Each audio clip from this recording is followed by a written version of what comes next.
evening, ladies and gentlemen, and welcome to the Mahoning Drive-In Theater, the largest single-screen drive-in in the United States. We're certainly glad you could be with us this evening, and don't forget the concession stand is open with all kinds of great things to eat and drink.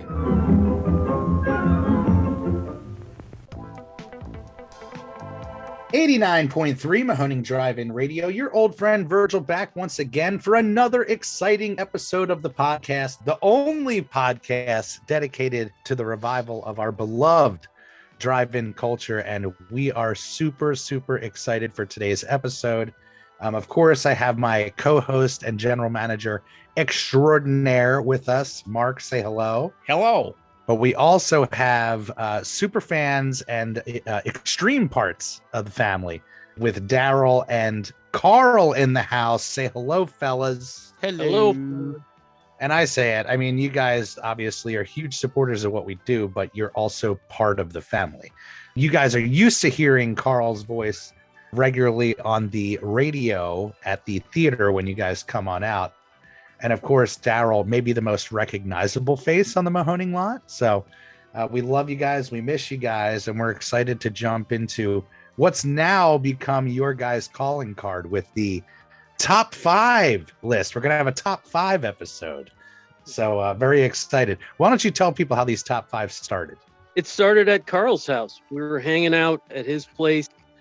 And as you do when you're over someone's house, you check out their movie collection.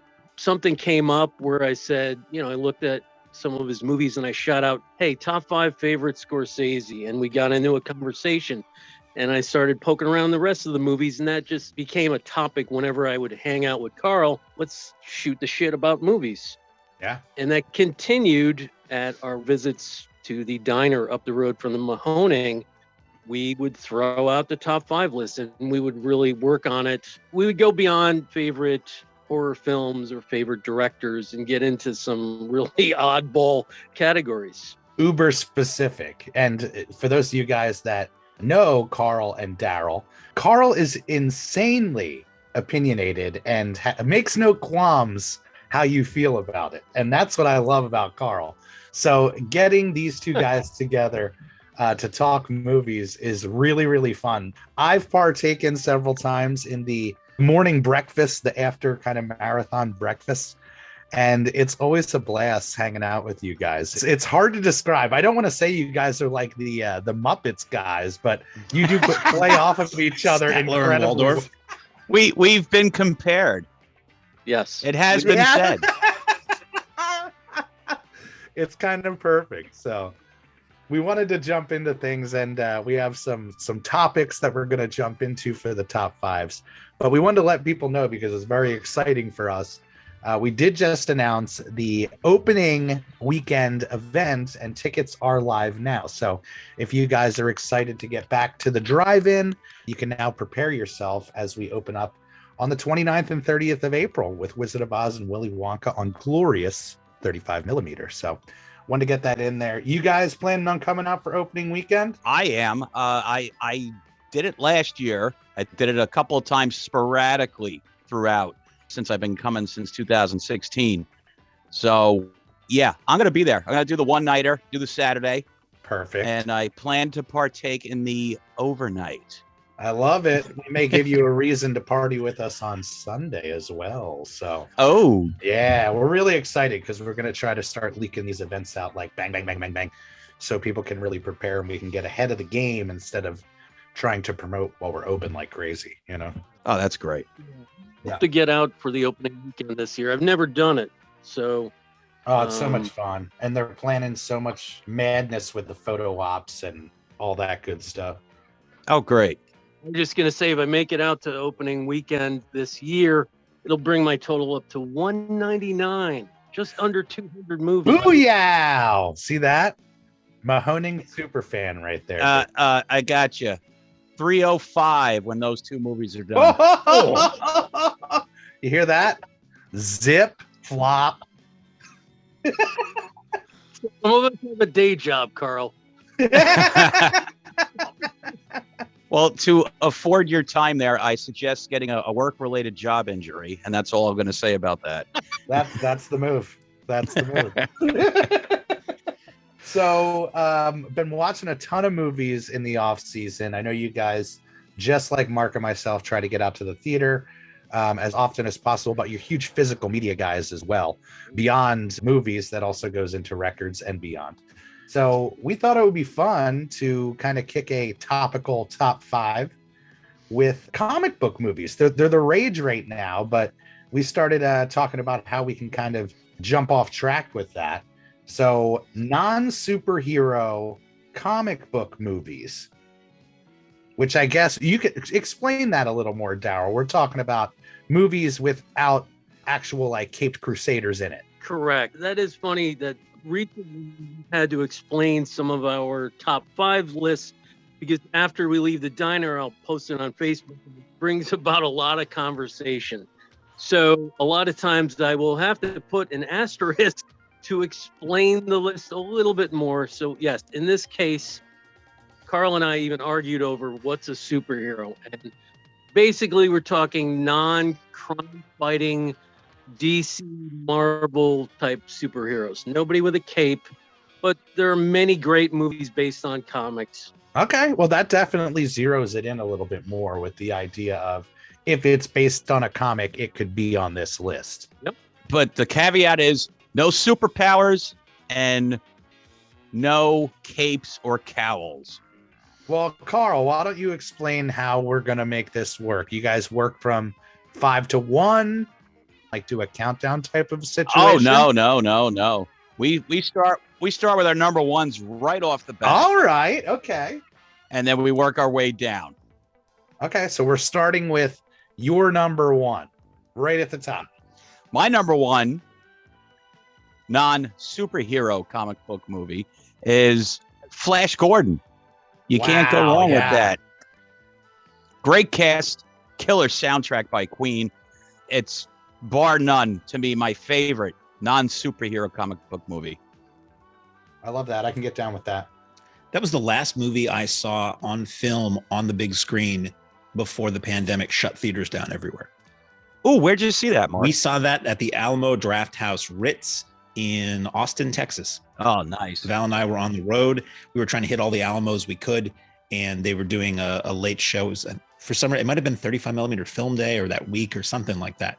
And they showed a really nice looking print of Flash Gordon, and they introduced the film, and they said this might be the last thing we show here for a while. And sure enough, they closed for the pandemic, and they may not have opened up again. So we may actually have seen the last movie shown at that Alamo. But the Flash Gordon, I told in the pilot that I did for this podcast, I almost saw Flash Gordon at a drive-in. I won't tell the story here. It's go back to episode 007 to hear my story. But that's when it's grown on me over the years. It's a lot of fun. It's this weird otherworldly Dino De Laurentiis kind of thing. I always thought like that and Barbarella might not be a bad double feature. Oh, that's a great double feature, actually. And Darryl, what do you got for your number 1? My number 1, first I have to say my entire list, my top 5 and my honorable mentions, I would love to see any of these at the Mahoning. My number 1 is The Crow with Brandon Lee. Oh, wow. I saw it when it originally came out. I actually went to see it 2 or 3 times. Yeah. I had read the graphic novel by James O'Barr. It's just an incredible movie. Brandon Lee, it was a tragic film, what happened to Brandon Lee, but they actually finished the film. We didn't know if it was ever going to come out. It was incredible. The soundtrack, the visuals, his performance, the bad guys in that movie, not your generic bad guys. Each one of them is a very unique, interesting, fun bad guy. So you kind of root for them during parts of it. Yeah. It's the revenge flick, very dark. Absolutely love it. I know Carl is not a fan of it, which he may be the only person I know that does not like The Crow. But that just makes me love it that much more, Carl.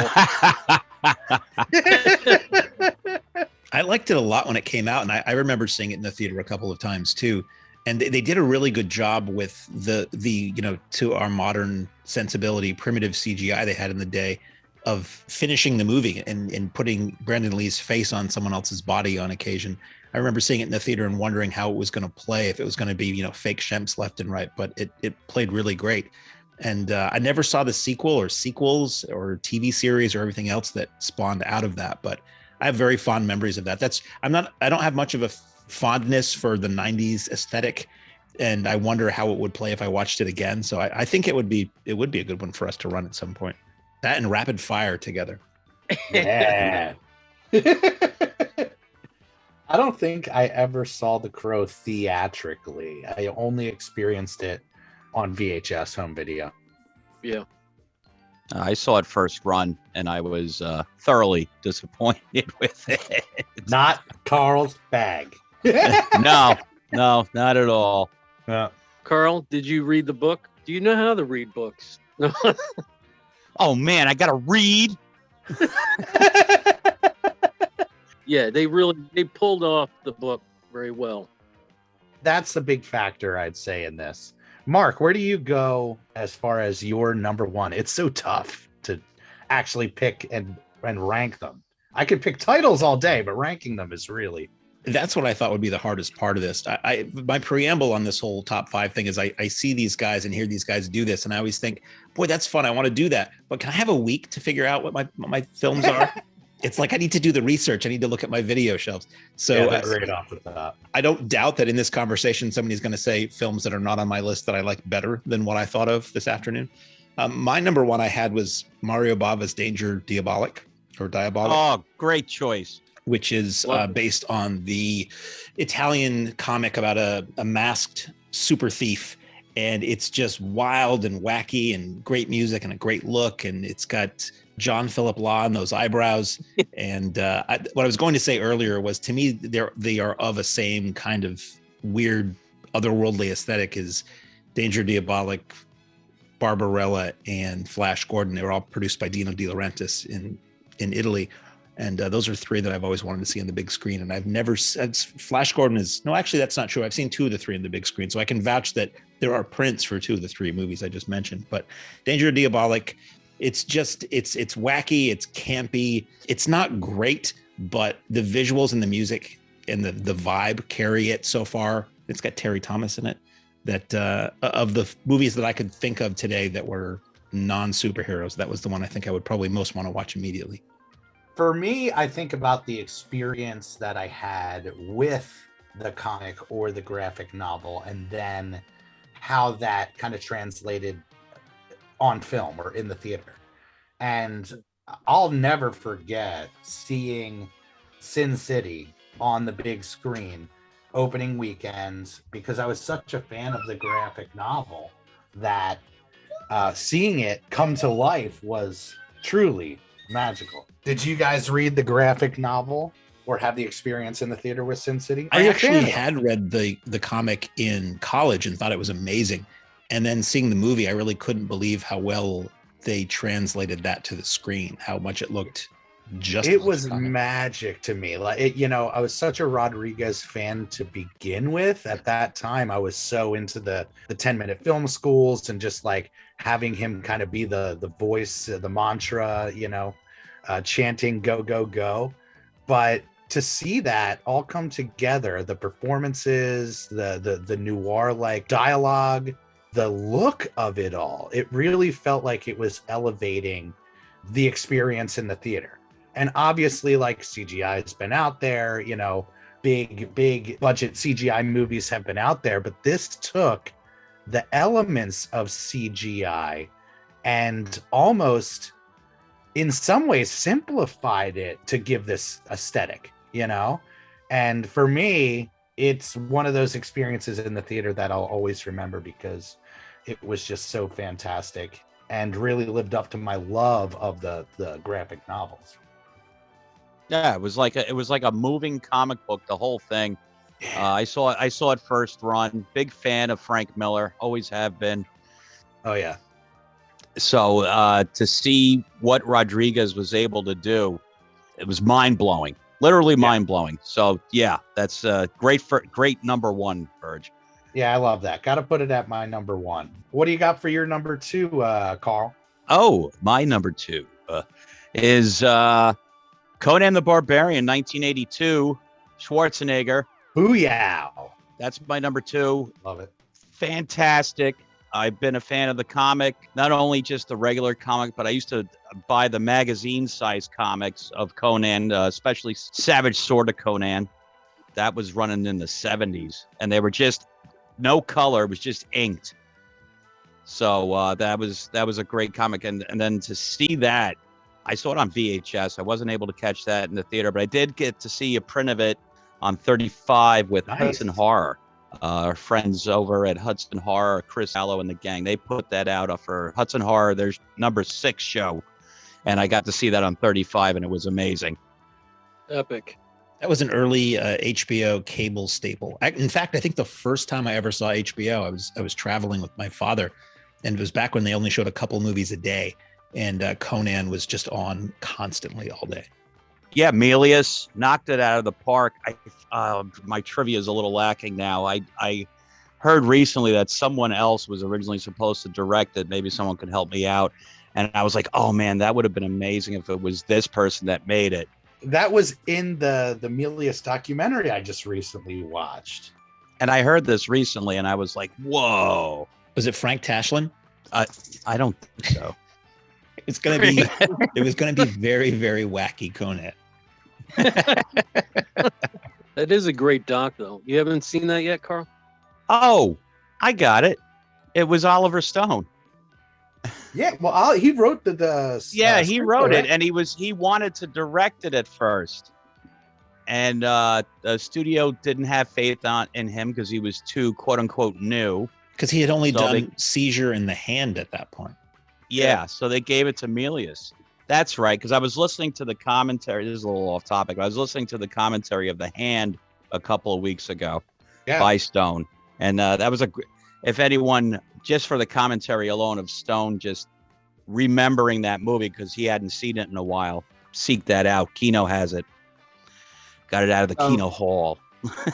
So it says Stone was considered to direct the project along with Jaws production designer Joe Alves, who would go on to direct the classic Jaws 3D. Later in the process, Ridley Scott was offered the gig after heat from Alien, but turned it down.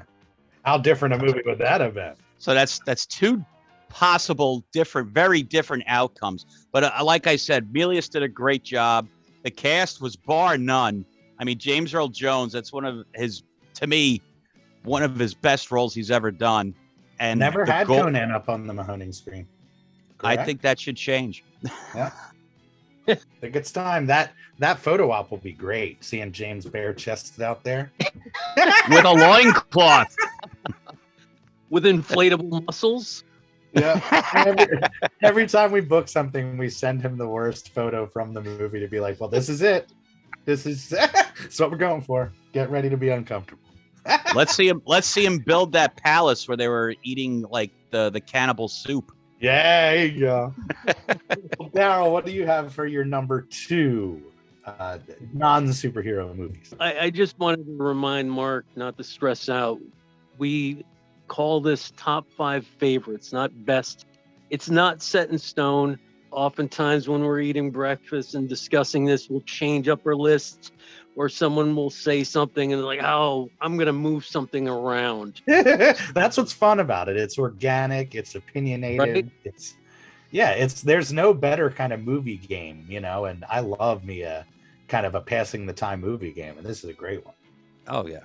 So my number 2 is Heavy Metal. Yes. It was on my list, but I'm thinking, is it, because I guess technically it's based on a magazine, not necessarily a comic, or well, it was a comic magazine, so yeah. The film and the magazine were anthology based. They would have running different comic strips would start and end in different issues. Yeah. And some of the characters, the popular characters from the magazine, ended up in the film. But it's an incredible film. Another HBO staple, as Mark would say. Played a lot on HBO.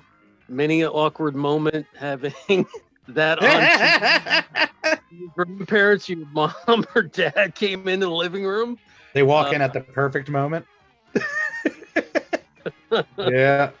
See, I watched that with my dad when it was on heavy rotation on HBO. Because for the longest time, it was almost impossible to find that. It was never released on VHS Right. back in the 80s. I think because of all the music involved. Yeah. I dare guess. Yeah, when it hit HBO, I was like, oh, thank God I could finally see this movie. I've been after it. I've been hearing all this awesome stuff about it. It just looks awesome. The poster looks awesome. Everything looks awesome. And then I saw it, and I saw it with my old man because he likes that fantasy stuff too. So it was a bonding moment for me and the old man. That soundtrack for years was like a holy grail for a lot of people. It was really hard to get the original album, and then all the individual tracks from like really well-known bands. Some of them were released by those bands on other albums, and some weren't. And I remember people trying to do these cobbled together fan versions of it. And I think it ultimately did get a CD release, if I'm not mistaken. Yeah. It gets suggested a lot in the suggested double feature box. That pops up a lot. It's a fan favorite. I'll do a quick check. You guys got it on vinyl? I don't. I do not. No, I got it. I figured you guys would all have it. I have it on vinyl and CD, and I have both soundtracks. There is a score and then the various artists LP. Carl was talking about the video release. That was a heavily bootlegged movie. There were a couple films like that I remember that were bootlegged off of HBO. I think that and Rock and Rule was another favorite. Yeah. But yeah, I had it on bootleg VHS until the official DVD came out. I love it. Mark, where are you falling for your number 2? I had, now there's a couple of ways to go with this, but I went with one film that actually is 3 or more films in one. I went with Shogun Assassin for number 2.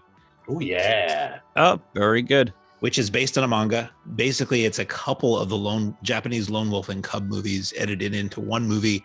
And this is the one that played in US theaters and grindhouses and had a really cool synth theme, and still gets played. I think Harry ran that as a Tunnel Vision Tuesday last year.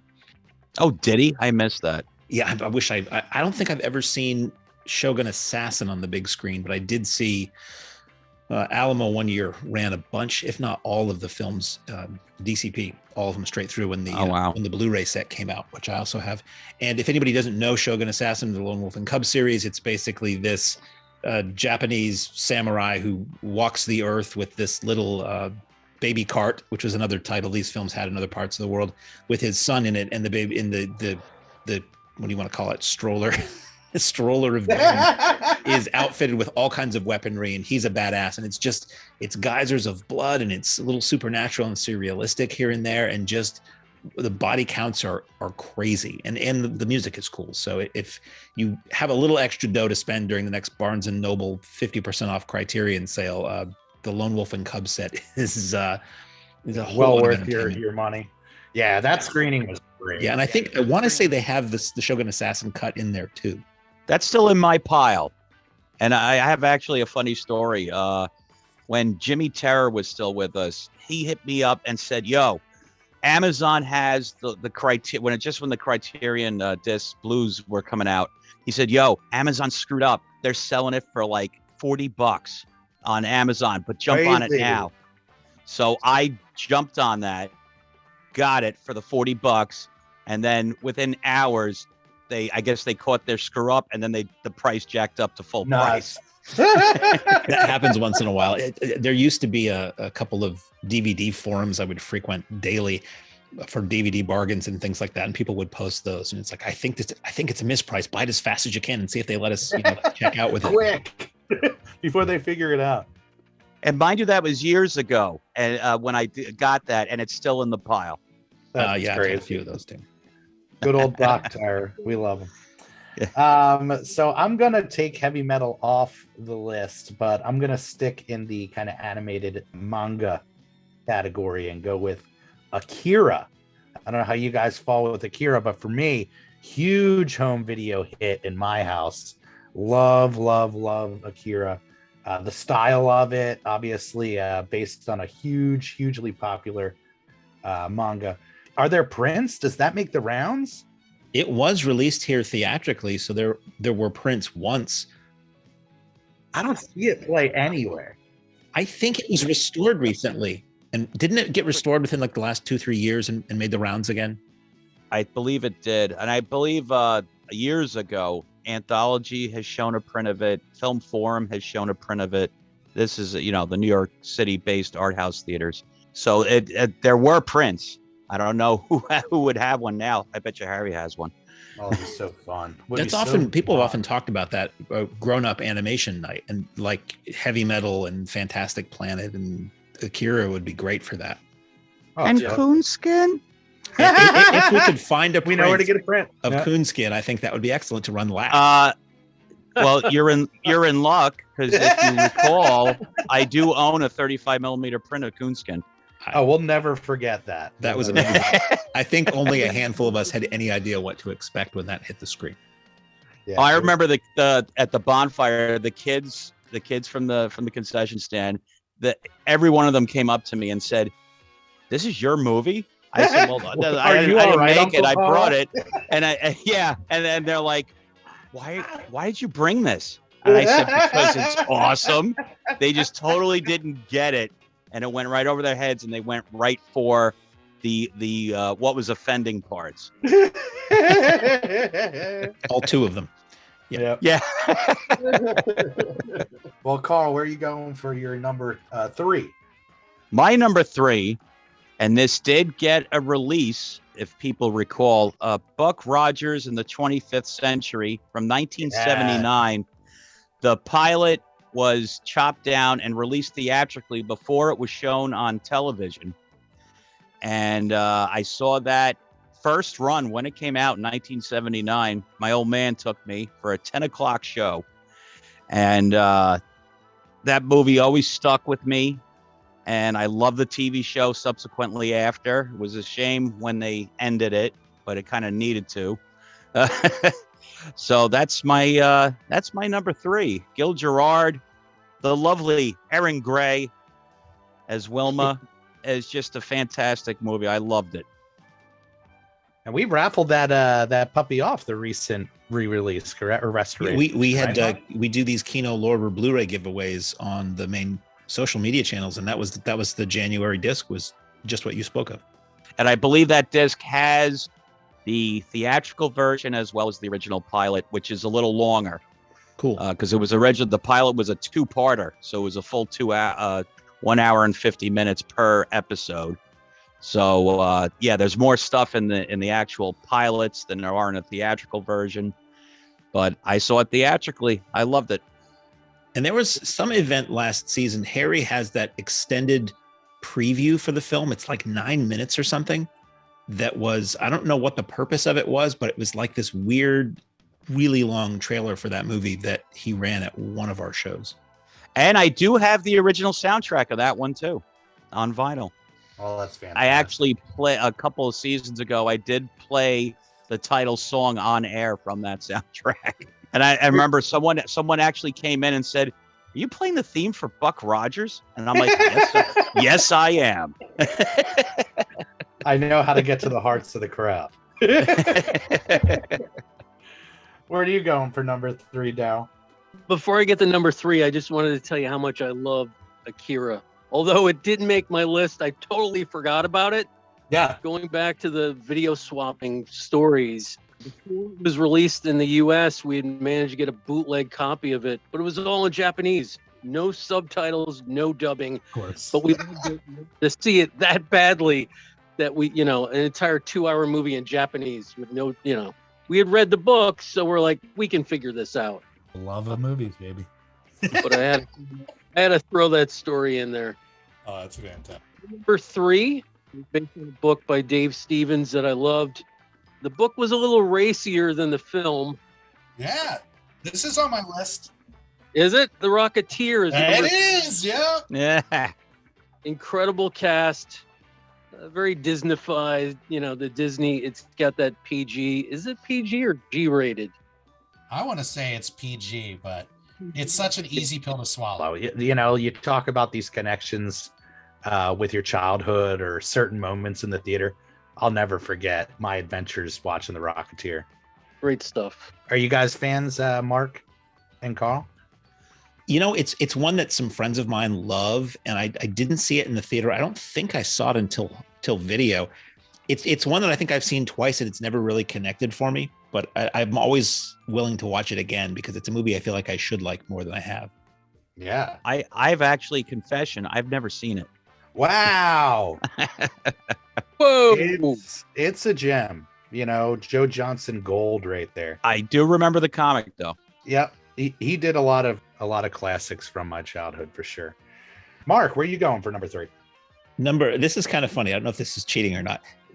My number 3 is based on the same source material as my number 2, Road to Perdition, which is yes. I remember it's a good gangster movie. Great. It was at the time kind of a rare Tom Hanks tough guy role, and it's based on the Lone Wolf and Cub manga. Really, it's if you lean back and squint, you can kind of see it. It's this guy who's it's been a while since I've watched it, but Hanks is sort of like a mob enforcer or something like that who takes off on the run to protect a kid who bad guys want to kill.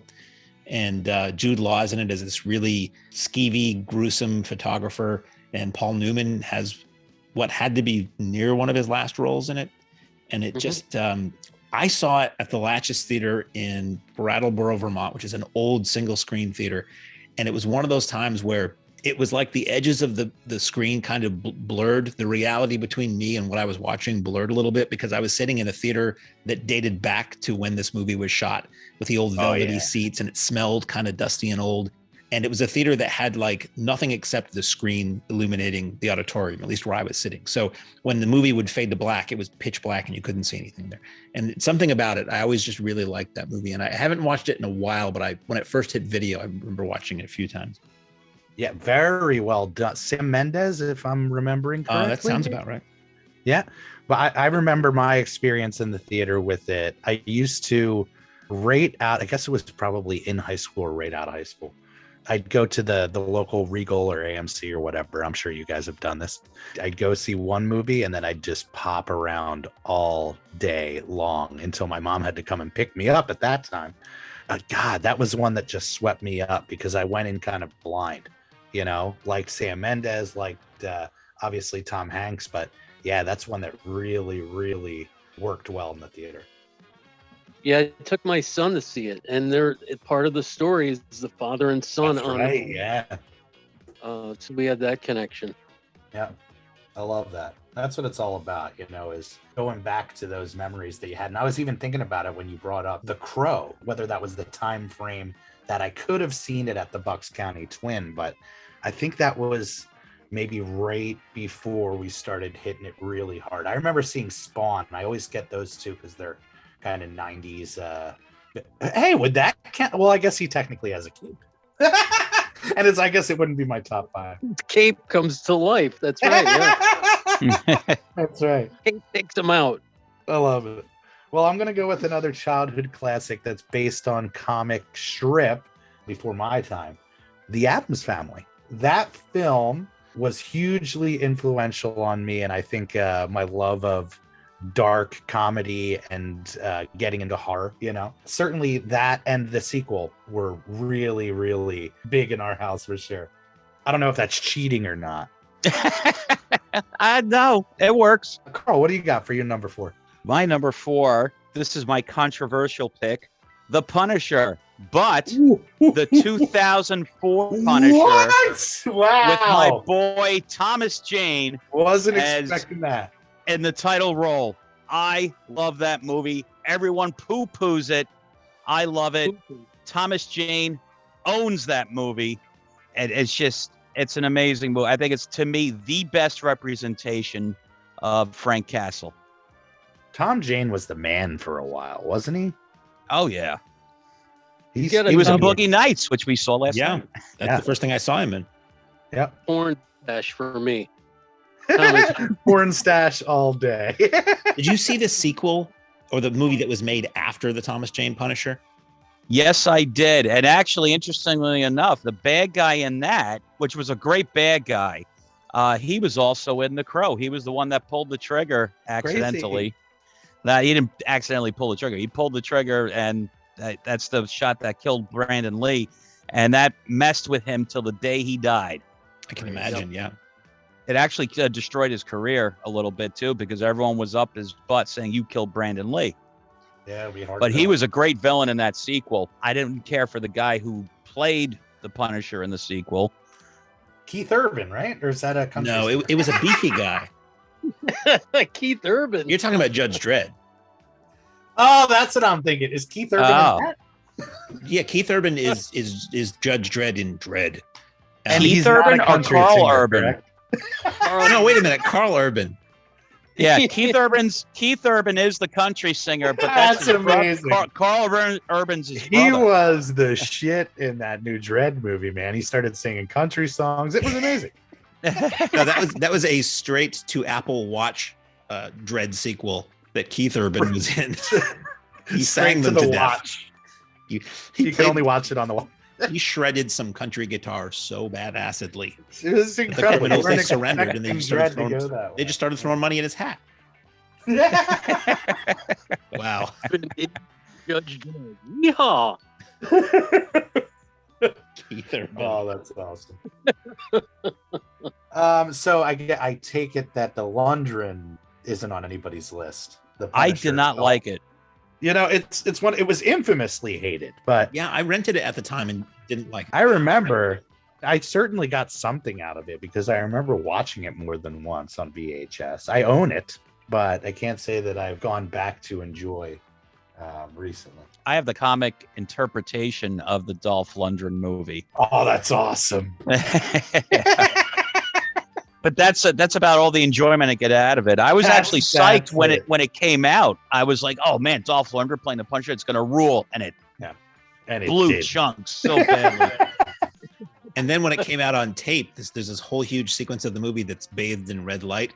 And if anybody lived through the VHS era, you know, anything bathed in red just becomes a smear across your screen. So my Oh, first yeah. thought when it hit Blu-ray at least or DVD was, well, at least people are going to be able to see the end of the movie now. That'll be nice. Where are you going, Daryl? For your number 4. I am going Danger Diabolic. Woo! That too is a favorite of mine. I love the visuals. It's top 5 Bava for me, even over some of the horror films. It's got that 60s kitsch, great music and visuals and cars, and love the Beastie Boys music video that did a riff on it. I think that helped up its visibility at that time, really. Yeah, I think they added that on the disc. Yeah. I think I had the music video on there. Was it Body Moving? I'm trying to think of the song they used for I the think music so. video. And that's one too. It's got a great soundtrack, but I don't know if it was ever actually released in full. Like I've got a bootleg CD of the soundtrack that's all like Yeah. taken off the movie and stuff. The reason why there's only a bootleg version, apparently the master tapes were lost in a fire. Mark, where are you going for number 4? All right, my last two are going to be in the realm of movies nobody really realized were based on comics. Ghost World. It's not an action movie. It's not an adventure movie. It's this weird, quirky little comedy. But I saw it at the time and having no idea it was based on a comic and just really liked it. It's funny and it's got heart and quirky characters and a great role for Steve Buscemi and Thora Birch and a young Scarlett Johansson and that weird guy who walks into the convenience store with nunchucks and stuff who felt like a living cartoon, but at the same time, very, very real, depending on where you come from. Yeah, Ghost World was a lot of fun. Terry Zwigoff, and based on, I don't even know who did the comic originally because it wasn't one that I read, but I really liked that. Yeah, I thought Buscemi was doing an impression of Mike Evans there for a minute. Speaking of records and music that we all love, it has a deeply appreciated sequence of talking about old records and 78s and things like that. Yeah. Well, again, going back to my drive-in experiences, so rarely did the Bucks County Twin ever do themed doubles. It was normally what's the new movie coming out. But they did bring back a movie to promote, I guess, another one or get butts in the seats. I saw Demolition Man along with Judge Dredd at the drive-in. That's like kind of a perfect double. Wow. It's insanely perfect. You know, I think they were like 2 years apart or something like that. So for whatever reason, they did that. And it solidified my love for Demolition Man. But Judge Dredd is kind of the perfect vehicle for Stallone. I know it's probably, if I watched it now, I'd be like, oh my God. but the comedy really connected, the action really connected, everything kind of worked for me. And in racking my brain of comic book movies without capes, I would be remiss if I didn't include Judge Dredd and a little Stallone for sure. I'm pretty sure I saw that at the drive-in when it came out too. Yeah, right in the heart of the 90s. It's just like, some good cheese. I love me a good 90s popcorn movie. With extra cheese. With a little extra Rico's nachos cheese. Coming in for a landing with number 5. What are you thinking there, Carl? This was a subject of a little bit of debate between me and Darryl because it wasn't a theatrical release, but I fought for it. This is going to be Nick Fury, Agent of S.H.I.E.L.D. from May of 1998, starring David Hasselhoff as Nick Fury. Yeah. Oh, boy. I loved it. It showed on Fox in May of 1998. It was intended to be a backdoor pilot for a possible series, and it just never happened, unfortunately. But I love that movie. I saw him in the role, and I was like, that's what Nick Fury should look like. Because it was like they had the gray sideburns right out of the comic. They followed the comic pretty closely for what they could in 1998 on TV. So that's my number 5, Nick Fury, Agent of S.H.I.E.L.D., 1998. David Hasselhoff. How about it?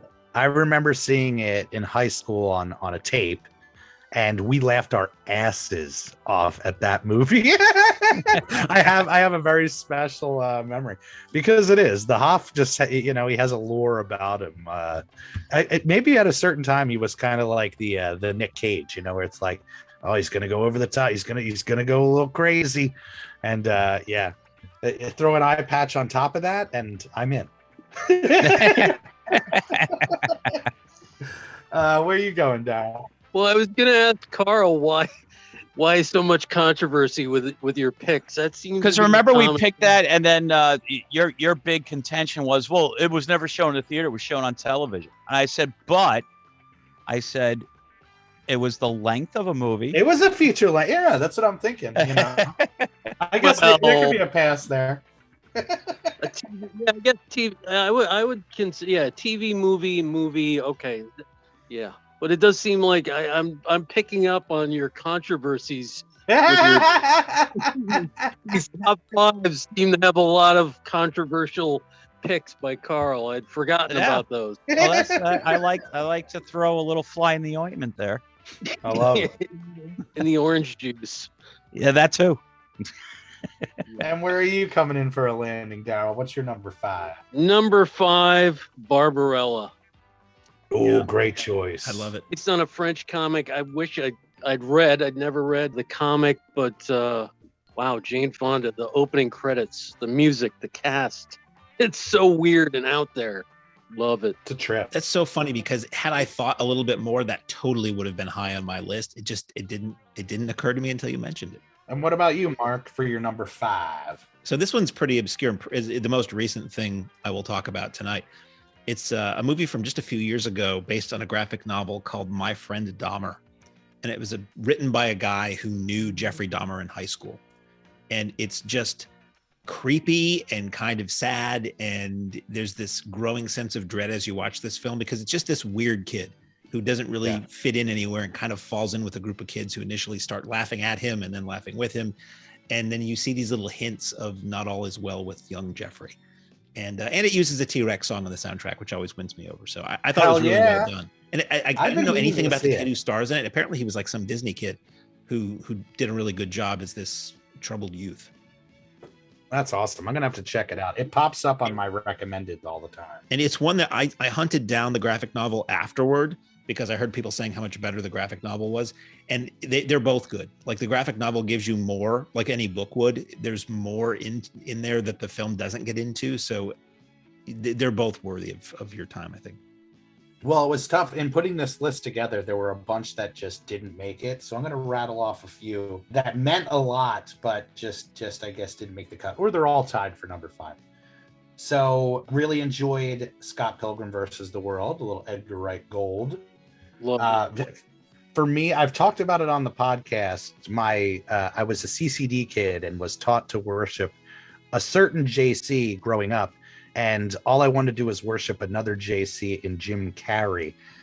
So The Mask is a really, really big one for me. Whether people like that movie or not, boy, oh boy, that's one that I can watch all damn day and all damn night because Jim Carrey's in it and he makes me laugh like crazy.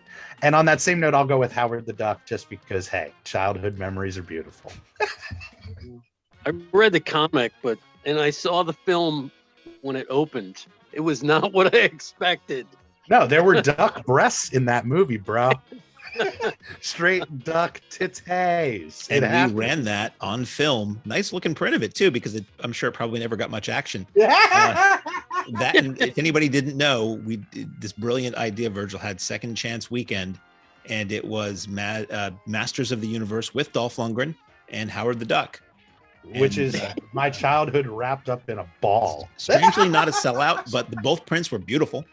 Oh, so much fun. So much fun. And I don't know, but again, based on comics, really loved Richie Rich as a kid. There was another one that I was thinking that I guess was based on Weird Science, but that has nothing to do with the actual. Yeah, it's at the same time. Yeah. They bought the title to be able to use the name or something. But yeah, that was a really fun topic and really fun list because you really had to think about it, Nothing's bigger right now in the cinema than superheroes. They are really keeping the cinema alive. So to go back and think on some of these gems that really worked for us when superhero movies weren't necessarily the rage. So very fun one. What do you think? You guys want to do another one? Should we keep cruising down the road? I mean, is your coffee done? Is that how you guys normally gauge it at the diner? You're like, we still have a couple sips here. Let's get another refill. That's what I usually do. When we do the top 5 list at the diner, we're eating. So we're kind of discussing your eating. So it takes longer to get that go through the top 5. Totally. Yeah. Eating and chatting and any honorable mention? I have an honorable mention for the comic book thing, though. And I totally. I would feel bad about myself if I didn't say it. My honorable mention is from 1966, Modesty Blaze. Ooh. Starring Monica Vitti, Dirk Bogarde, Terrence Stamp, and a very young Clive Revel. Never saw that one. Playing Sheikh Abu Tahi. That's one that I saw that a long time ago, and then I saw it again more recently, and that's one that hasn't ever clicked for me, but maybe I need to see it better, like a better presentation of it or something. I got to see it before the Fox TV channel. They used to show movies, solely Fox movies from the vaults, they said, and it didn't have commercials. They didn't cut anything out, and then that all changed, unfortunately, and they rarely show movies on it. I think it split and became something else. And Modesty Blaze was in heavy rotation on the Fox movie channel when it was around. And that's how I first saw it. And that was like 10-ish years ago. I'm Ron Burgundy. Yeah. And I fell in love with it because it did have that, like Darryl said, it does have that Danger Diabolic feel to it. And it's a little campy, a little tongue in cheek. And it's, the cast is great. Young Terrence Stamp, young Clive Revel, Dirk Bogarde, Monica Vitti. I love it. Can't go wrong with that. Mention. I love it. Couple honorable mentions I just wanted to throw out that no one picked. Got to give some love to Fritz the Cat. Yeah. Ooh. Carl, I thought that was on your list, no? No, never was. Even though this owns it, I love Fritz the Cat. Got to give some love to Tank Girl and also Swamp Thing. Yeah, Swamp Thing was on my list, but it kind of worked its way off. I do love Swamp Thing. Actually, I really like the sequel. Return of Swamp Thing, the Jim Wynorski sequel. It's sillier, but in some ways it's truer to the character in the comic. Yeah, I love the Bernie Wrightson comic. I'd wish that the Wes Craven film was a little darker. Yeah. But I think it had a great cast and it was a lot of fun. Well, all of us are thinking about warmer weather with the announcement of opening weekends and thinking about April, but the reality of it is that we are all pretty much snowed in right now. So the topic came up of snowed in titles or snowed in movies. And I take it by this, you guys meant kind of movies set in the snow, or is this guilty pleasures to watch while we're snowed in? Ooh, that's a good side take to that, because I didn't think of it that way. I pictured snowy movies. Yeah, I certainly went that route. So That I did too. yeah, let's stick with that. That works perfectly. You want to break it up, Darryl? You want to go first with this round, and we'll go to Carl. Yeah, we can do that. I gotta go with the classic, The Shining. Number There's one. no Bang. movie feel trapped in the snow, and like the Mahoning, the theme that's snowed in. A lot of people say, "Well, if you're snowed in, why wouldn't you watch a movie about someone at a beach?" I'm like, "No, I'm surrounded by snow. It's cold. I'm gonna watch where I'm cold and in the snow." So, yeah, The Shining just seems to get better. I mean, for a while there, it seemed overplayed, and then it just went to another level. It's so quotable, and now people argue about, is it all in Wendy's head, or I'm a firm believer in the Wendy theory. I don't buy it. I think it's BS. But there's so much about that movie. Well, you have that doc with all the silly. What is it? Yeah, that was actually Room on my list. 237. Yep, Room 237. Great doc. Yeah, it's got some stuff. You're thinking, well, Kubrick might have slipped some of this stuff in there. It gets you thinking. I mean, that's our mantra. You know, we obviously, you guys live for talking about the movies after you watch them. So anything that kind of gets those gears going and gets that conversation started. That's why I really love that documentary. You know, it almost it makes you want to go back and revisit it. Carl, what do you got for your number one? My number one is I'm gonna go with a modern thriller, modern-ish in my book. So I'm gonna go with Whiteout. Wow, with Kate Beckinsale. I wasn't expecting that for number one. That's my number one. I How love about that. It's basically almost a murder mystery at an Antarctic scientific station, And during an extreme blizzard. And Kate Beckinsale, yes. Can't go wrong there. You know, I don't know if I've ever seen that. For some reason, it's one that I always just pushed off like it was going to be cheese. I recommend it. It's so well done. I think it's kind of passed into the ether and it's forgotten about. I loved it because I am a big murder mystery guy, not just the horror and stuff. Well, that's why I love slashers, because they're basically gory whodunits. Totally. Yeah.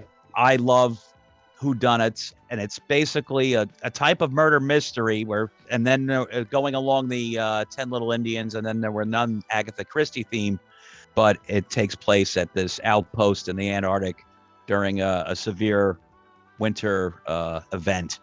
I'm gonna have to check this out. It sounds like it's making my list for literally this weekend. Oh, great. Whiteout, you say, huh? Yes. I'm on it. I forget what year. I want to say, what is that, 2009? It wasn't long ago, yeah.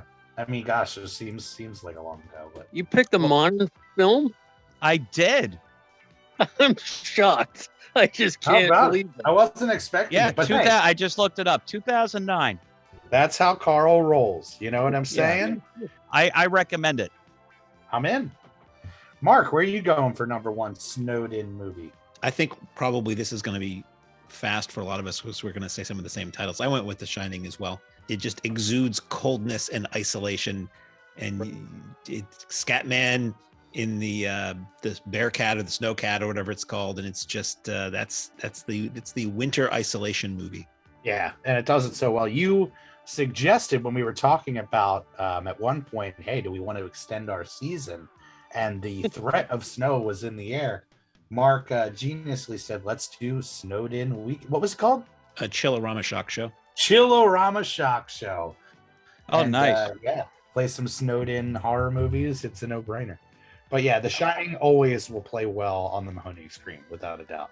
Props to Wendy Carlos for that soundtrack too. Oh yeah, all day. So for me, I'm gonna go more modern as well. It's risen more and more the more times that I've seen it. And it's funny because there's the obvious go-tos, I think, on this list, which probably would be my 1, 2, 3, but I'm gonna keep them off because they're guaranteed to be on yours. So I'm gonna go with The Hateful Eight. I love the experience that I had in the theater with this picture, and obviously those of you guys that have seen it, takes place during a big old snow blizzard. And the performances in this movie is really what sell it for me. For some people, maybe not their favorite Tarantino title, but for me, it works so well. And I think having the roadshow experience with my father and brother right by my side really solidified that as one of my QT favorites. You guys in on Hate 8? It's a good choice. I did see the Roadshow 70mm presentation in New Rochelle when it came out. I saw it the day after Christmas, I want to say, when it came out. So I enjoyed it. I actually scapped up all these kids in the theater. They gave you these collectible programs, and each one was like a slight variation. So I basically, all these kids, when they left the theater, they left all these programs. I'm like, you fools. And I just started going from seat to seat to seat and just grabbing all I could carry. Oh, that's great. And I have I have like 2 or 3 of them left because I ended up, a few friends of mine who live out of state, they got to me and said, yo, can you send me one? Can you send me one? Yeah. So I did. I was sending them out to people all over the country that couldn't make it to the road show. So I only ended up keeping 2 of them when all was said and done. The whole approach of it, you know, like it really felt like a real experience and a real event. The intermission tied in and everything. It was really, really fun. I've got 2 programs myself, Carl. Yep, I certainly have one. It's with my vinyl records. It was about that size. So where are you going for number 2, Darryl? Number 2 is my favorite David Cronenberg film. It's my favorite Stephen King adaptation. Oh, good choice. It's in my top 5 Christopher Walken films, The Dead Zone. Yeah, love The Dead Zone. In the book, I recall it taking place over many years, but in the film, it seems like an endless winter. So it's darker. It's harder for me to rewatch. It's not as rewatchable as The Shining. Yeah. Because it's got more emotional punch to it than The Shining for me. But it's an incredible film. And when I was out in Toronto, I visited some of those locations, including the gazebo. I have to say, I love that see-through bra that the murder victim was wearing. I that's the one thing that sticks out in that movie more than anything. That and the scissor scene in the bathroom are the 2 scenes that stick out in that movie for me more than anything. I love a little pervy trivia for you. You knew you were gonna get it. Well, where are you going for your number 2, Carl? I'm gonna go with another. I'm not gonna say modern, but modern for me because I recently saw it a few weeks ago for the first time ever. Storm of the Century, the Stephen King adaptation. You're blowing my mind with these choices. I probably picked it for my number 2 only because it's fresh in my mind because I only saw it a couple weeks ago. I really enjoyed it. I mean, some parts of it, I was like, some of the effects, because it was a TV movie from the late 80s or early 90s. I forget when it was made. It definitely had that snowed in feeling to it. And that performance, I forget his name, the actor who played the main antagonist. He was also the main bad guy in Chronicles of Riddick. And I thought he was amazing in that. So when I saw him in this, I was like, that guy. I'm in. Yeah. And I said, now I'm sold. Yeah. Storm of the Century, I'll always remember because it had the double VHS tape. So putting it back on the shelf at the video store always took up 2 spaces in your arm. Oh, yes. That's a fun one. Mark, where are you going for your number 2? My number 2 is a movie I'm surprised nobody's mentioned yet. John Carpenter's The Thing. Yeah, that's right up there, you know. I say there's go-to. Either version of The Thing is a classic. People again, as we, it's kind of a go-to for a snowed-in horror movie. People at a remote outpost somewhere, they think they're alone, but something has infiltrated them. I'm telling people what The Thing is about. Like I know. Like any of these movies, they make you feel cold, even if you watch them in the middle of the summer. The Thing is just great, and that wind and that snow is, if The Thing doesn't get you. And you try to get away from the thing, just step outside and that'll kill you too. So The Other Thing. That's what I think about, with this is kind of that feeling of cold, obviously being set in the snow.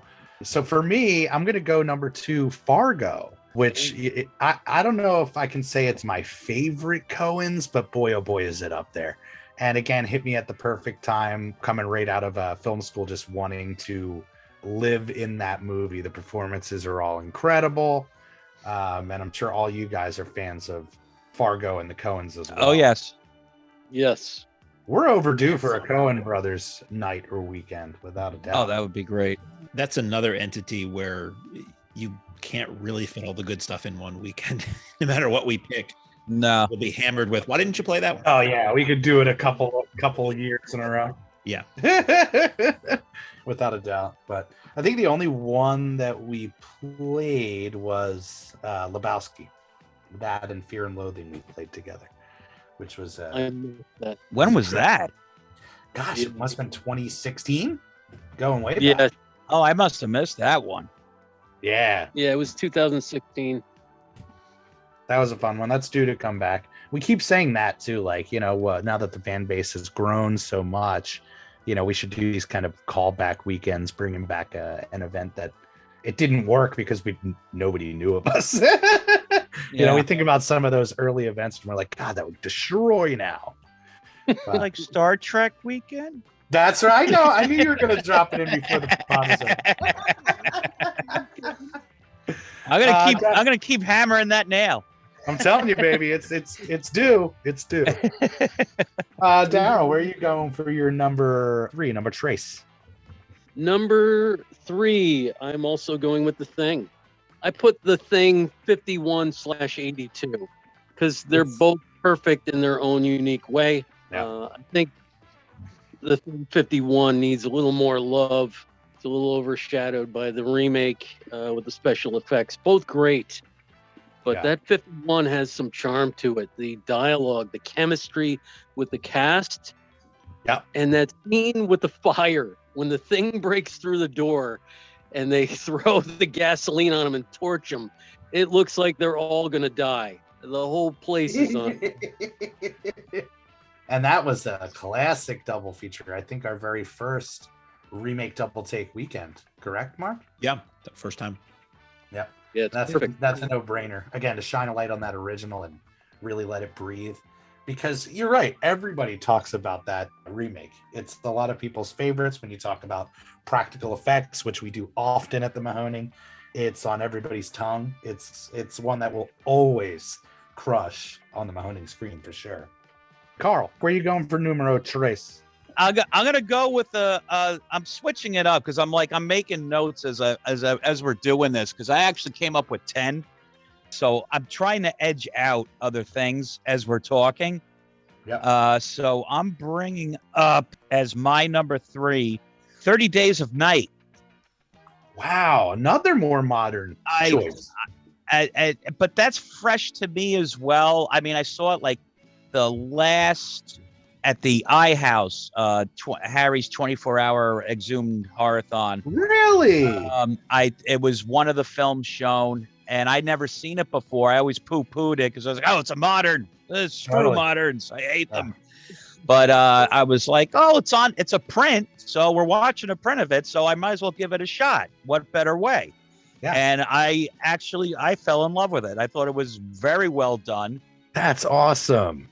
And I just absolutely loved it. And I noticed, like, I'm digging it. And that was one of the movies I noticed people were walking out of that one. And I was like, what are you people? You people stupid? This is actually very good. Wait, are you telling me that they pulled a Carl and they walked out?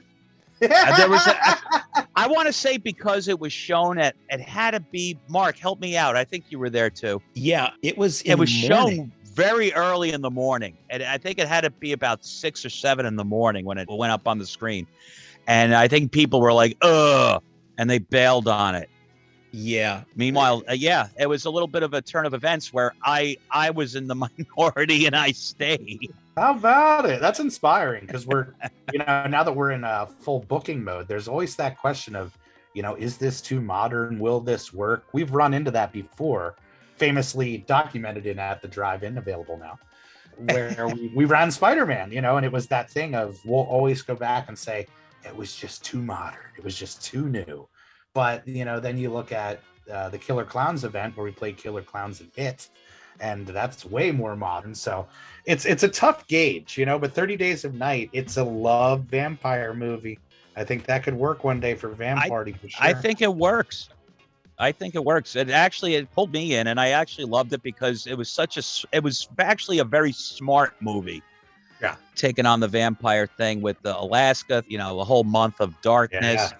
And the vampires get free reign, and they're in this small town, and no one has basically any options how to fight these creatures off.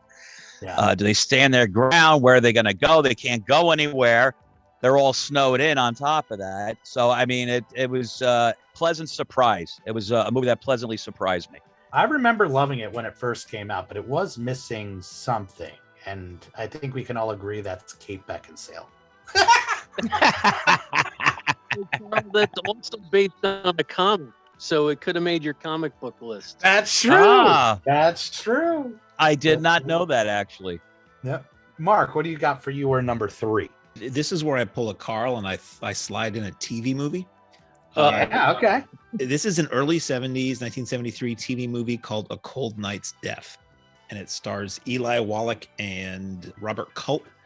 And it's really similar to the principal premise of The Thing. I mean, the original Thing was out at the time, or had been out for 20 years at the time this was not done. But it's basically a couple people at a remote Arctic outpost, and they have research monkeys, not rhesus monkeys, and not recess monkeys that go out and play in the jungle gym, but research monkeys that they're tending. And something starts killing the monkeys or killing people, and these guys start to think maybe we're not alone here. Not to give anything away, it opens with an operator at like a telegraph or radio machine in this outpost, and the windows open and the snow's blowing everywhere, and they're frozen to death at the radio. And then it kind of flashes back and tells you how they got to that point. And I caught it not in the scheme of things that long ago on a local station right at late at night as a movie. And I just thought it was really cool. And I love old 70s TV movies, so it has that vibe. Super fun. I never saw that one. Last night I watched it. What? You watched that last night? I watched it last night. The Groovy Doom Drive-In Asylum guys do a double feature on Saturday nights. And that was one of the 2 films that we all watched. That's amazing. That is not. I don't think I was aware of that before I picked that. And anything with Robert Culp, I'm in. Sold on the Culp factor? Oh, yeah. Because he was a favorite of mine between I Spy, which was a great TV show from the 60s, and his 4 appearances, in Columbo. Because I'm a big Columbo file. How could you not be? Yeah, this movie was post Hickey and Boggs, pre Greatest American Hero. For me, my number 3, I went with Gremlins, which is making a big resurgence in the house now that Virgie's actually getting into more experimental movies. And this was one I was really worried to kind of put in front of him early because it freaked me out as a kid. There's a lot of moments in that movie that kind of cross that line from playful to, oh my God, I'm scared. But he really loves it. He's got his own little gizmo. And that's one that always, even when I think about Christmas time or movies set in the winter or snow, that goes right up there. I'm a big fan. Have you shown young Master Virgil the sequel yet? I haven't jumped into the sequel, but for me, it's funny because as a kid, the sequel was more of a hit in the house than it's more of a comedy, straight comedy. That's the thing. It's a much easier pill to swallow. So that was going to be my approach is if there's no way he's going for 1, let's sneak 2 in there. It's got Hulk Hogan. That moment in the theater. And Christopher Lee. I was out of my mind. Oh, that movie was so much fun when I first saw it. Oh, great. Yeah, the scene when Hogan stands up and tells all the gremlins is they're all jabronis. I couldn't believe what I was seeing when I saw that in the theater. I was laughing. I was doubled over. Now, do you think Christopher Lee did that just for the paycheck? Boy, I don't know. At that time, that was a big jump to say like, hey, I'm doing this Gremlins sequel. That's the thing. I mean, he at that point, when you think about where he was in his career, this was a Warner Brothers motion picture. This was going to be a big blockbuster movie, as opposed to the mostly indie stuff I think he was doing around that time. Yeah. Well, true. I mean, he does distance himself from The Howling too. And rightfully so. But then later he would wind up in like every major franchise. Toward the end of his life, he's in the Star Wars universe. He's in the Lord of the Rings. Lord of the Rings.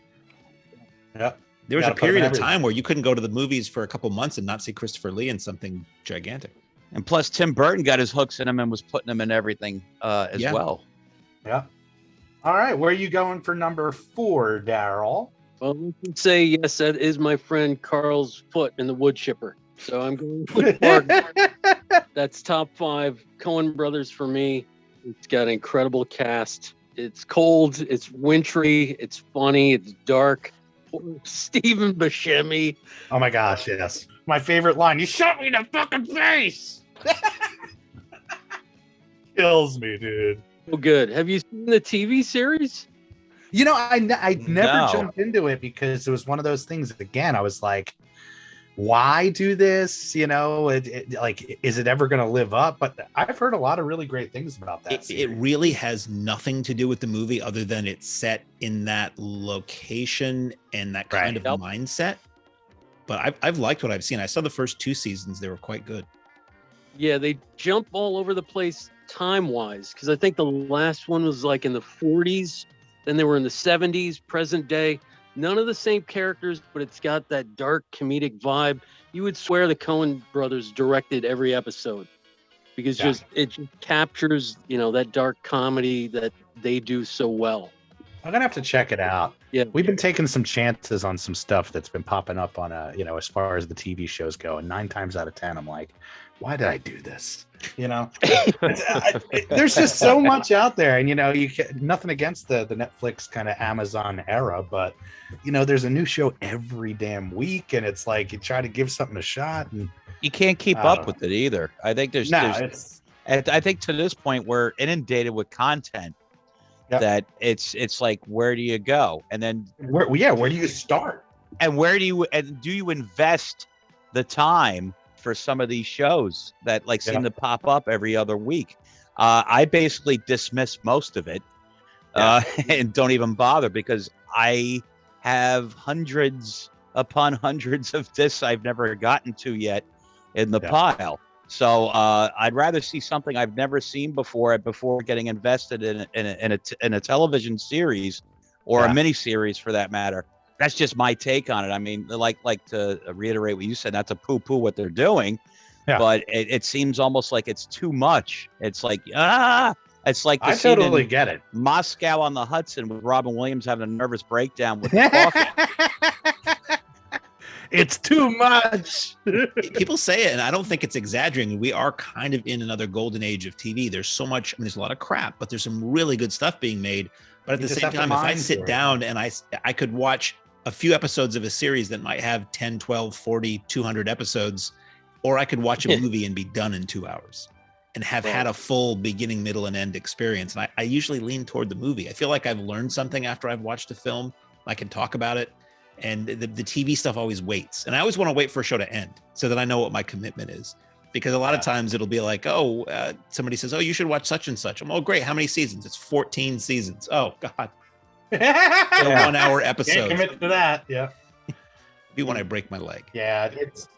It's tough. I find myself going into this thing in the off season where going to see new movies in the theater, obviously that's the choice. But whenever I'm home and I have the time, it's, do I want to watch something new or do I want to go back to the comfort food? And it's like, I've rewatched so many things so many times.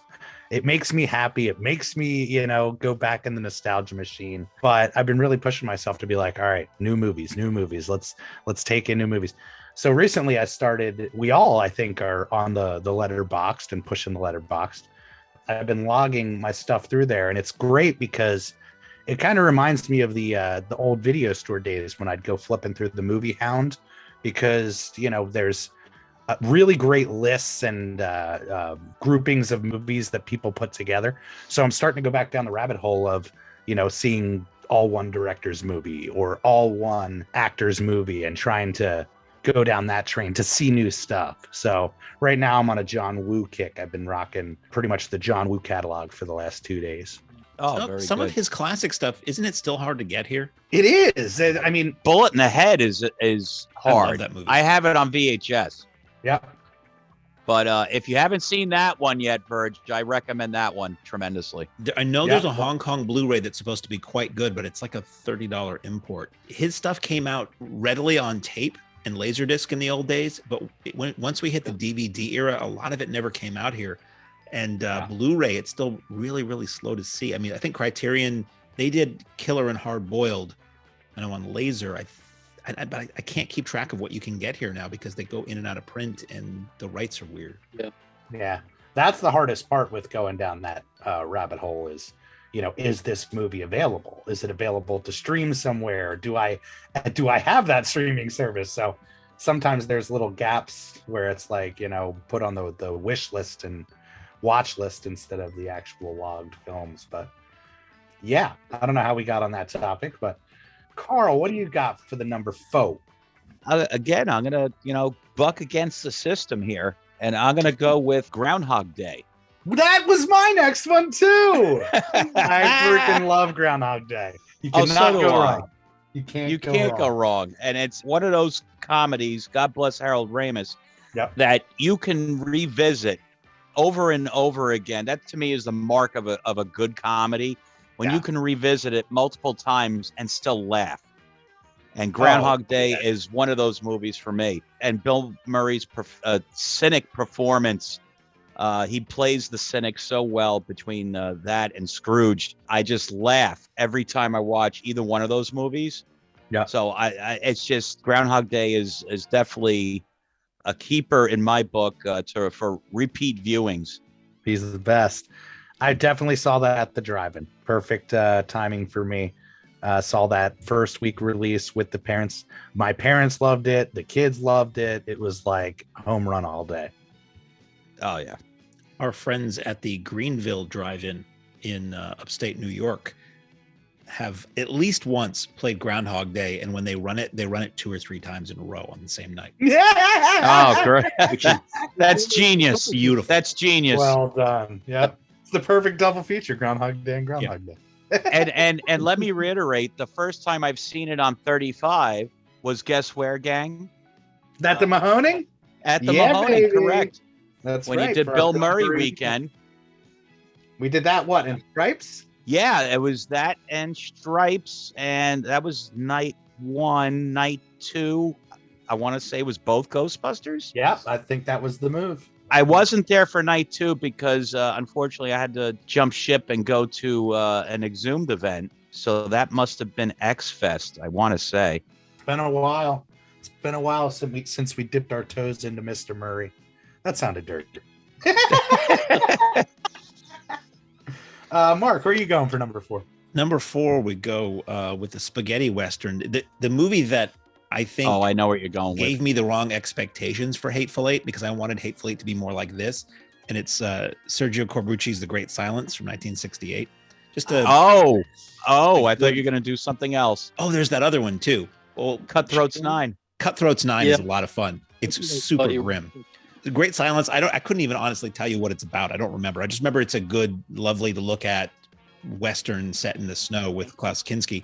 And Cutthroats 9 is just this grim exploitation gore Western, also spaghetti Western, that they ran at the Alamo Drafthouse on film. I got this. I was there for that. I was there for Cutthroats 9. Your choice legitimately for your number 4 was the Klaus Kinski one, right? Yeah, Great Silence. Yeah, it's just a good, it's a good spaghetti Western, and there aren't many that are set in the snow, so it just jumped out when I was thinking about snowbound films. It's a good choice. That's a great one. I was thinking about Groundhog Day was my number 4, but I on this list, and it's one that's actually on my list to revisit in the off season, because I remember being obsessed with this movie, and it's been a little while. I don't know if you guys have ever seen A Simple Plan. That movie's Oh, that's in my 10. It's in the 10 that I wrote out. Yeah, baby. Yes. Awesome. But that's a good choice. The film really, really works. Amazing performances. Billy Bob, Bill Paxton, Bridget Fonda, directed by Sam Raimi, of course. Sam Raimi, yes. Yeah. What I really loved about it, and the reason I obsessed over it in college, was the Danny Elfman score. Elfman kind of went a little more low key with the score on this movie, and it's one that I just had on repeat. I love that so much. So I'm going to scoot that into the number 4 because, hey, you never know. Some people might be listening and say, I've never seen that movie. Hey, pick a good snow day and watch that movie. It's a great one. That's a great movie where people make bad decisions and they try to rectify those bad decisions by doing worse decisions. And it's just going down the rabbit hole. It's the slow circling of the drain. It's a classic kind of a noir structure. It's really good. I'd love to play that at the theater. Maybe do a little like Raimi retrospective in the future. Who knows? We have Sam Raimi night. Everybody gets excited. We play For Love of the Game and A Simple Plan. Yeah! You're like, you bastards. It sucks. Oh, that's awesome. And Darkman. Darryl, where are you going for number 5? Coming in for the landing. First, I have to remind Mark, I don't know how long it's been since he saw The Great Silence, but that movie is a huge downer. The ending is not much better than Cutthroat's 9. I'm going to have to rewatch it. I saw that. I want to say, didn't Paul show that in Schenectady at Proctor's in Schenectady? Yep. And I guess there's 2 endings. We did not see the happy ending at all. That got a re-release from somebody. I want to say somebody like Kino or Rialto did a restoration and put it back in theaters, DCP, when we saw it within the last 5 years or so. And it's good. I now that you mentioned, I do remember that it's a downer. But that's why I like spaghetti westerns. They go against the grain. I just didn't want anyone to think it was the happier of the 2 films. No, it's the least blood and guts filled of the 2 films, but it's not necessarily the most smile-inducing with spaghetti western you'll ever watch. Yeah. So my number 5 is The Empire Strikes Back. Yes, come on. All day. Oh. Visiting Hoth. Who hasn't thought when they had to go to work and their car's covered with snow, I think I'm going to need a Tauntaun to get to work today. That hat. I don't think I'm going to make it to work today. It's so cold out here. I got to cut the belly of a Tauntaun and climb in and get warm. I saw it when it came out in the middle of the summer, but when you're in that air-conditioned theater, you felt like you were on Hoth. It's funny you bring that up because every time I drive in the snow and the snow comes flying at your windshield, I always just imagine I'm in Star Wars in general. Every time. Just like, here You we jump go. into light speed. Yeah.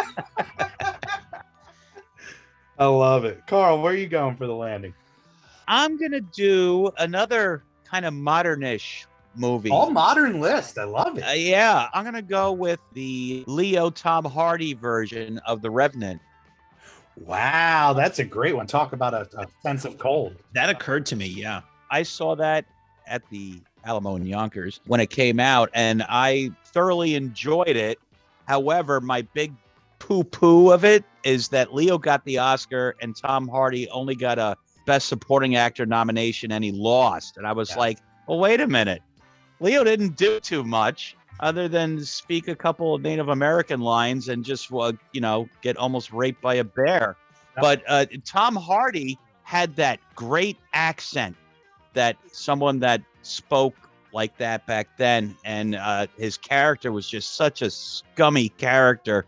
Yeah. With the half scalped head and everything. And I felt he was snubbed because I'm a big Tom Hardy fan. I thought he absolutely brought it. Yeah. More so than Leo. I think it was one of those years that he was, it was almost like a makeup Oscar. Like, we're going to give him his Oscar this year, for kind of missing out, I guess, on his previous performances or whatever. Yeah. Much like an Al Pacino gimme with us. He wins for Son of a Woman. But he doesn't get it for Godfather, Godfather 2, or Serpico, or any of the other great movies he was in. Yeah, it's the makeup Oscar, Yeah. There you go. We apologize. We were wrong. Mark, where are you going for number 5? Again, it's not necessarily, as Darryl said, not necessarily the best movies, maybe not even necessarily our favorite movies, but it was one that popped up when you're talking about snowed in. From 1976, the movie Survive. Oh, I've never seen that one. Oh, it's awful. It's It's got a good backstory. I must see it. People probably know the movie Alive better. That was on 90s. my honorable mention, where they eat each other, right? Yeah, it's a true story about, it was this Uruguayan soccer team whose plane went down in the Andes, and the pilots are killed, and they wind up having to resort to cannibalism to survive. It was based on a book by one of the survivors of that incident. It's horrifying. It's an amazing story of what people will do to survive. But it was originally made as this Rene Cardona Mexican movie back in the 70s. And this is the bizarre part of it to me. It's a success in Mexico. Alan Carr, who went on to produce such classics as Grease 2, finds out about it, takes it to Paramount. They cut a half hour out of it, and somehow it gets released, produced by Robert Stigwood, who was the manager of the Bee Gees, and it becomes this hit. And Paramount puts out this really grim, gross, disturbing really movie. Somebody put it out on DVD a while back. It might have been VCI, and I picked it up because I had initially seen it on USA Network one afternoon in the 80s, and they really played up how, exploitation, a horrible story it was. And I'd seen Alive in the theater and thought it was really good and pretty tasteful way to present the things. But Survive is just cheap exploitation. And I watched it on Blu-ray, and it was so grim that I got rid of it. I was like, yeah, I don't think I need to watch this again. So now I want to watch it. Now I actually want to watch it now based on what you just said. You should, because there are moments of it that are just, it's a little bit disaster movie. It's a little bit melodrama, and somehow the dubbing makes it seem even more like nightmarish and weird. Who put that out, Mark? I believe it was VCI. Could have been Code Red, Okay. but I'm pretty sure it was VCI, and it was in. Okay, so it's not in the Rene Cardona box set that Vinegar Syndrome put out. I don't think so. I think because it's Okay. by Paramount, it probably wouldn't have been a Vinegar Syndrome release, unless they released the original. Oh, and man. the DVD that I got had both versions on it too. Oh, it did.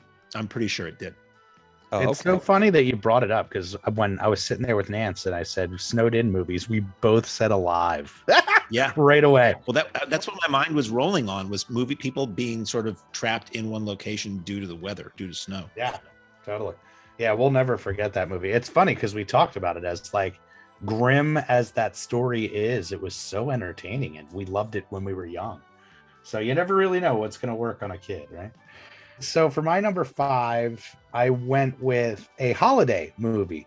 I don't know if you guys have seen this, and it's tough because it probably was a TV thing only. Muppets Family Christmas. Have you guys ever seen that? Where all the that was Muppets from like go? 87, I want to say. Yeah, the version we always watch is on YouTube, and it's great because it has a like a 2020 jump in at the end or something, where it's like you've been watching this, and now it's time to cover a baby death or something crazy, But it's just like makes a hard right turn. But none of us said it, but it's on my honorable mention. Misery. I think it's I was hemming and hawing on whether to include that. that I always think of The Thing, Misery, and The Shining as like the go-tos. Like if we were to put up what's your favorite, snowed in movie, we'd have to preface it by not The Thing, Shining, or Misery, because it's like right at the top of everybody's list. It always gives me this sense of cold, but it's not really like a snowed in movie, but Eternal Sunshine. I love watching that whenever it's this time of year, where it's kind of that chilly setting. Any honorable mentions for you, Darryl? Yeah, I've got a couple here. I got to give some love to Lady Snowblood, Yeah. which also influenced Kill Bill. That's the fight scene in Kill Bill Volume 1. And Ghost Story. Ah, Oh, that's a great I one. thought about that. and I saw just your pictures rewatched the other that. day. I just rewatched that Christmas because Tracy had gotten me the Blu-ray because I've been talking about this movie to her forever, and we watched it on Christmas Day because I got it for Christmas, and Oh, we that's popped it in. She passed out. I watched the whole thing on the edge of my seat. Yeah. One more I can't forget about. Top 5, Robert Altman for me. It's kind of an alt-western. Oh, come on. You going to go there? It's one of my Yeah. favorite. It's in my top 10 movies of all time. Oh, really? Yeah. Which one? McCabe and Miss Miller, correct? Oh, For anybody who hasn't seen McCabe and Miss Miller, it's listed on our website as Robert's favorite movie. This movie is incredible. I actually watched it in the off season within the last 3 months. It's just one that works like a dream. Yeah, that's exactly what it's like. It feels like a dream. Any honorable mentions for you, Carl? I have a few actually. Simple Plan was in there. Yeah. The Thing 51 and 82 was in there. Eightful Eight was in there. Shining was in there. And I put all those like subsequent, like past 5. I didn't want to include The Shining. They said, "Oh, everyone's going to include The Shining." I want to go. I want to go a little, and The Thing. So I said, I want to go a little deeper. So he went with Whiteout, guys. He totally pulled the curveball on you. I love that movie. It's literally at the top of my list right here of things to watch. So, oh, awesome! Check it out, man. I really love it. Anything else come to mind for you, Mark? The one I left off here, I swapped in Survive and I swapped out Cliffhanger, which is a movie I really like. Oh yeah. I mean, it's not the Low movie. Yeah, it's not really set. People aren't snowed in per se, but a lot of it does take place in snowy altitude climes. But I saw that in the theater, in that opening scene where they're going across this huge chasm and the rope breaks was just insane tension. And I've always thought it was just a fun action movie. It is fun. Not enough Stallone, I said he can't get enough Stallone. He brings a certain element, just like watching Schwarzenegger movies. It's like you could watch the fun hilarity of it, or you could be purely entertained by the badassness. It's your choice. It's your choice, whatever mood you're in that day. Well, this has been a blast, guys. We could do this literally all night long. Yes, you guys got a nice episode here for the podcast, and you guys can look forward to it. We're trying to make Darryl and Carl our regulars, and we'll bring them back for more top 5 episodes. And if you guys have any suggestions out there for top 5s, be sure to send them on over. We always love getting you guys involved with the show as much as you possibly can. And now that the season is officially going to be upon us, be sure to stay tuned to the socials as we release the madness upon you guys. What are you guys most excited for? What announcement are you waiting for? I'm always excited for all the Exhumed events, as you well know. Yeah. And Van Party, Zombie Fest. Yeah, baby. The Weekend of Terror, all those, as well as the Mahoning one-offs that you pull out of that hat of yours that just tickle us to death. So I'm basically excited for everything. That's awesome. We've been putting our heads together, and I can say it, the Sundays we're really utilizing to spread our wings a little bit. And we started doing that last year with the Spaghetti Sundays and the Discount Disney stuff and some of the music series stuff. And we're just going to try to lean into that a little bit and give people a reason, folks like you guys who come in from New York, to stay the extra day, and take in a movie on Sunday. Since it's a single feature, you could potentially even drive yourself home afterwards. So it is rough, but it can be done. Absolutely. So we're excited. Anything you're looking forward to, Darryl? Any annuals you're hoping make their return? Most of the ones Carl mentioned, Real Weird Weekend is a favorite of mine. Some of the oddballs, the deeper cuts. Tarantino A Go-Go will return. That was a blast. That was a blast. And I don't know, are David Lynch films that you guys haven't shown? That Lynch it's Weekend. tough. We said it though. The Lynch was such a hit. It's guaranteed to come back every other year, So you guys have that to look forward to next year for sure. But we are bringing Faye back for an event, so you guys can put those puzzle pieces together as you will.